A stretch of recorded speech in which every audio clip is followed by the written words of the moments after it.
O presidente Lula deve retirar ministérios do seu próprio partido, o PT, a fim de acomodar, que surpresa, o Centrão, na esplanada dos ministérios.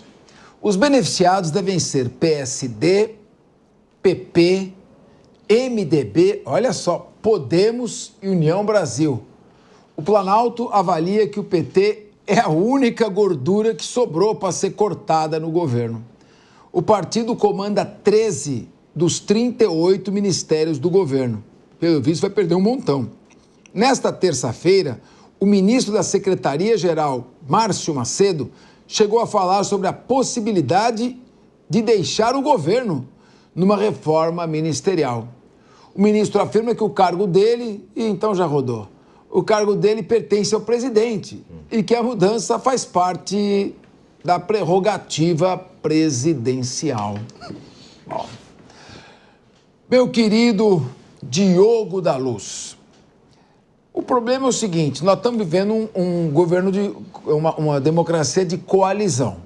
É verdade que é necessário fazer uma composição com o Congresso Nacional. Se você não fizer uma composição com o Congresso Nacional, você não consegue, evidentemente, gerir, porque o Congresso para. Agora, tudo tem um limite. Você dá Ministério de Portos e Aeroportos, Ministério dos Esportes, paga todas as emendas parlamentares que eles querem. O Centrão reelegeu todos os prefeitos que quis, está mais forte do que nunca.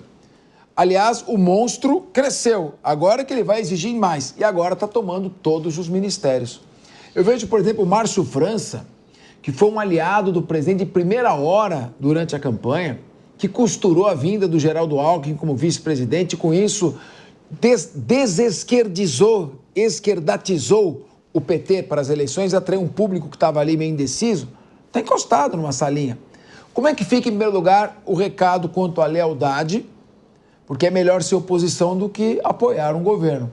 Como é que fica a questão da gestão prometida para o eleitor, porque agora o governo é do Centrão.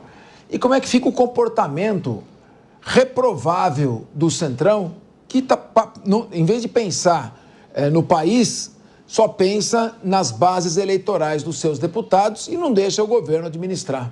E também como fica a imagem do chefe de governo, né? Porque ele, na verdade, é quem está escolhendo fazer dessa maneira. Como dizia minha avó, a pior concessão é a primeira, né? A primeira não foi feita apenas nesse governo, mas, enfim, quando você vai cedendo, as pessoas vão querendo cada vez mais. Ela dizia, você dá um dedo, querem a mão, você dá a mão, querem o braço, você dá o braço, querem o corpo inteiro.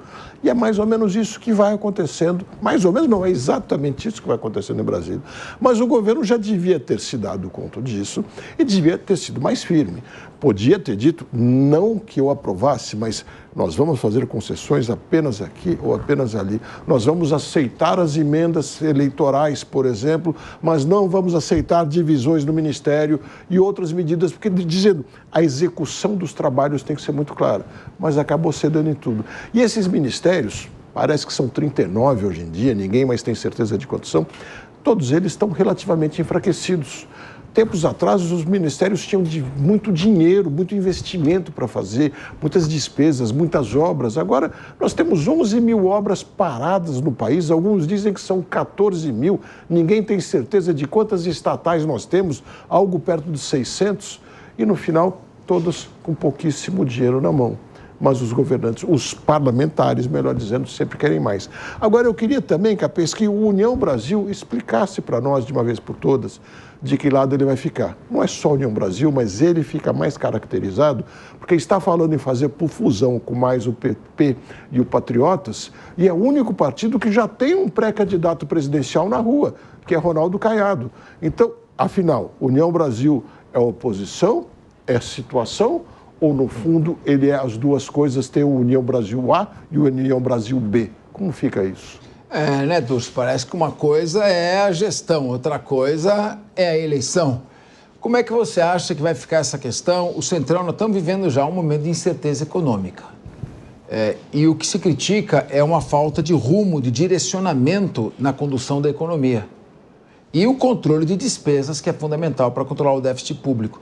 Como é que você vê essa questão? Quer dizer, cria mais ainda uma prevenção quanto a qual linha de gestão vai ser adotada, Porque, claro que esses partidos não têm compromisso nenhum com a administração. Eles têm compromisso, claro, com os próprios interesses partidários de suas bases eleitorais. Desse jeito fica difícil, quer dizer, é um legislativo que quer administrar, um executivo que está sujeito ao legislativo e um judiciário que quer legislar. Está tudo virado de cabeça para baixo.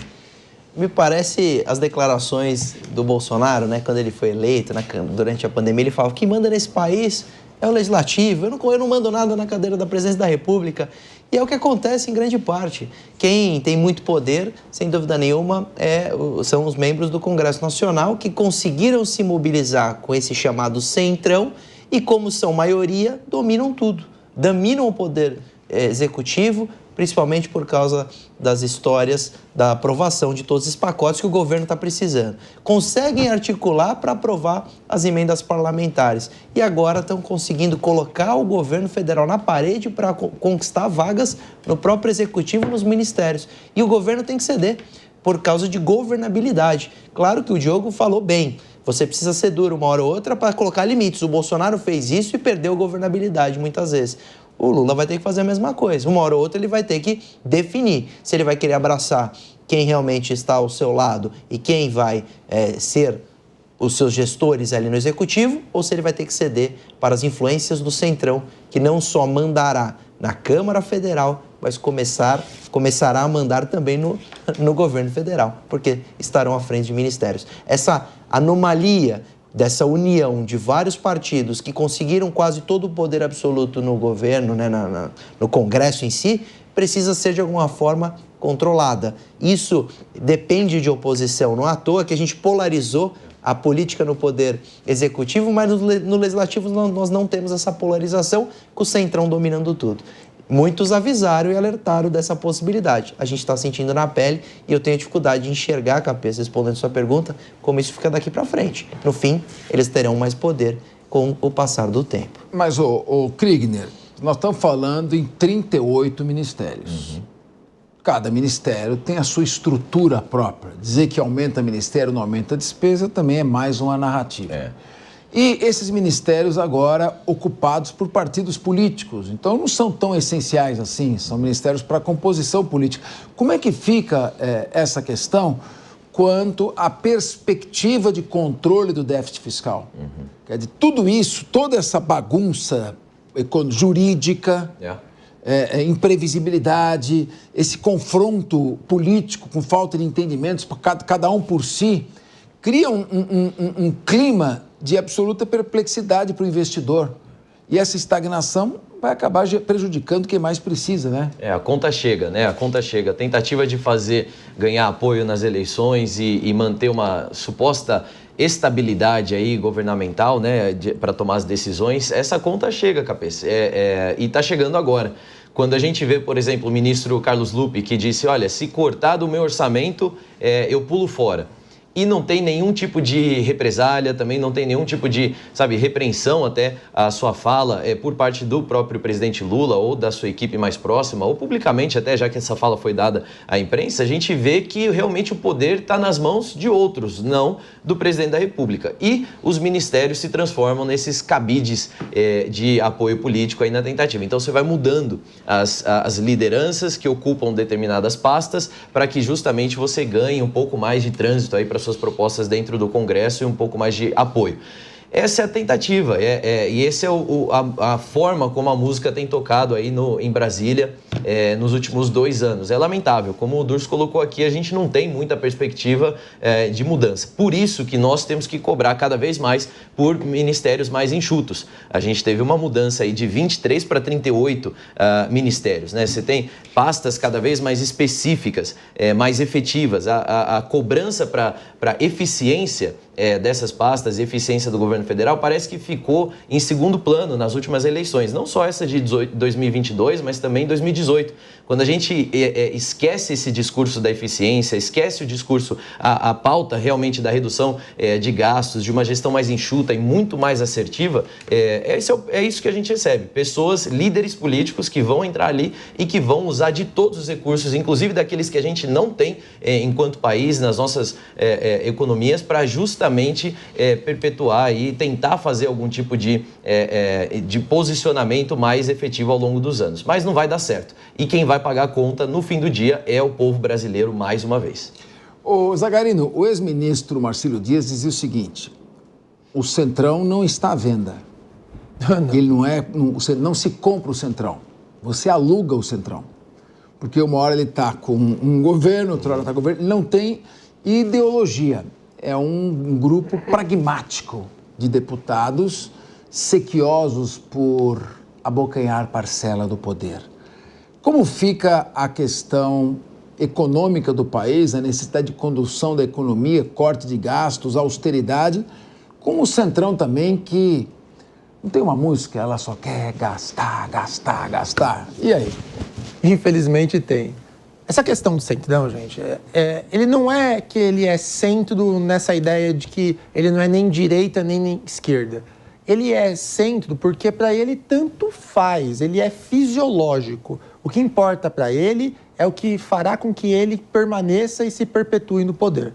E eu discordo um pouco de você, Durso, quando você falou que a eleição do Executivo não reflete no Legislativo. Ela até reflete. Só que o que não reflete mais é a narrativa do PT.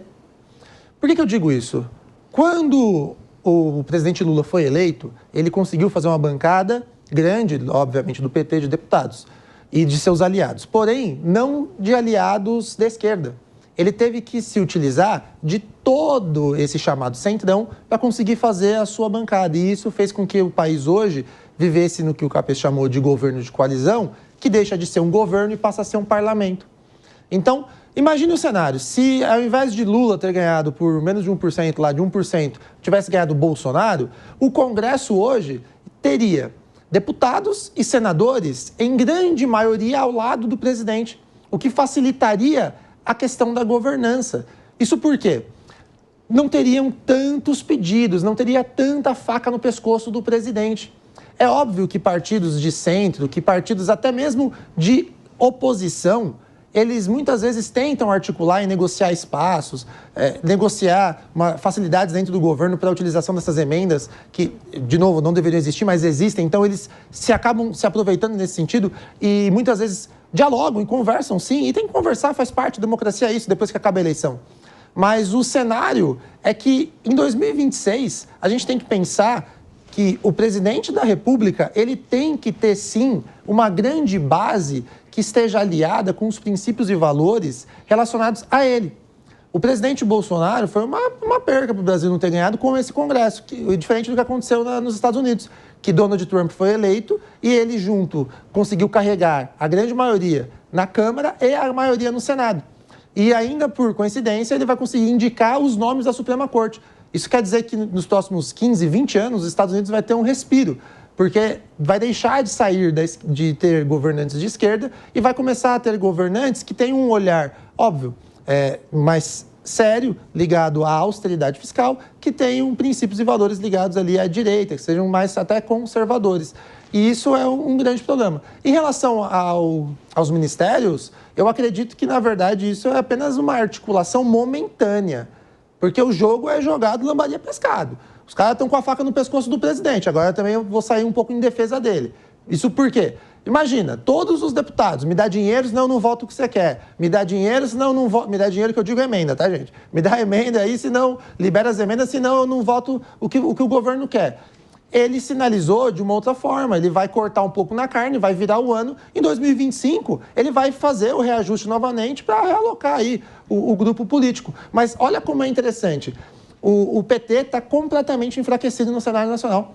Porque dos 13 ministérios, dos 38, ele vai perder alguns agora, depois ele vai até retomar a forceps, mas como é que ele vai conseguir se articular se nas pesquisas presidenciais já indicam que a rejeição do presidente é alta e que o índice de aprovação dele é baixo? A tendência é que esse centro fisiológico, nas próximas eleições, escolham ir com o vencedor. E provavelmente o vencedor, diante do cenário da economia, não será a esquerda. Portanto, a direita terá a base principiológica aliada ao centrão fisiológico para, supostamente, provavelmente, vencer a esquerda. Muito bem. Bom, essa é a opinião do Sérgio Zagarino. Eu não sei quem vai ganhar direito ou esquerda, não tenho bola de cristal. Ele está fazendo uma projeção.